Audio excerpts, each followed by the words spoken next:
আসসালামু আলাইকুম ভাই ও বোনেরা। আজকে আলোচনার বিষয় স্বপ্নে যদি কেউ বীজ দেখতে পায় তাহলে কি হয়।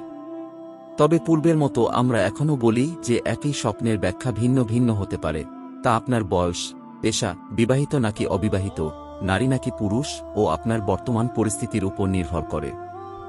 স্বপ্নে বীজ দেখার ব্যাখ্যা আমরা কিতাব থেকে যেটুকু পেয়েছি তাতেই আমরা বর্ণনা করেছি। আশা করি আল্লাহর অশেষ রহমতে আপনারা সকলেই ভালো আছেন, আলহামদুলিল্লাহ। স্বপ্নকে আরবি ভাষায় রুইয়া এবং ফার্সিতে খোয়াব বলা হয়।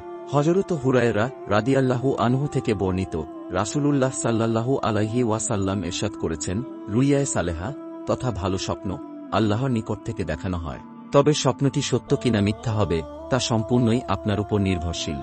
ইসলামিক হাদিস অনুসারে যদি আপনি পাক পবিত্র অবস্থায় ডান কাঁধ হয়ে ঘুম আসেন এবং রাত 12টার পর থেকে ফজর আজানের আগে যদি কোনো ভালো স্বপ্ন দেখে থাকেন, তাহলে এটি আল্লাহর নিকট থেকে দেখানো হয়েছে এবং খুব অচিরেই আপনার স্বপ্নটি সত্য হবে ইনশাআল্লাহ। স্বপ্নের এই ব্যাখ্যাটি আমরা ইবনে সিরিন রহমতুল্লাহি আলাইহি এর স্বপ্নের তাবির বই থেকে নিয়েছি।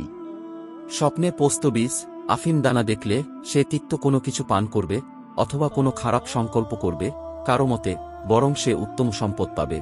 হারমাল নামক এক প্রকার বুনো চারার কালোদানা স্বপ্নে দেখলে এমন লাভ পাবে যা দ্বারা নষ্ট সম্পদ সংশোধিত হবে। সবুজ দানা অপরিচিত ব্যক্তি থেকে উপকার লাভের অর্থ বহন করে।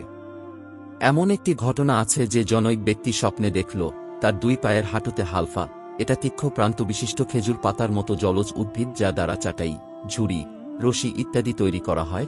এরপর তা এক স্বপ্ন বিশারদকে জানালো। তিনি বললেন, তা তোমার ক্ষেত্রে কোনো বড় কল্যাণকর কাজ হবে। কাজের বিরুদ্ধে চক্রান্তকারীদের আশা পূর্ণ হবে না।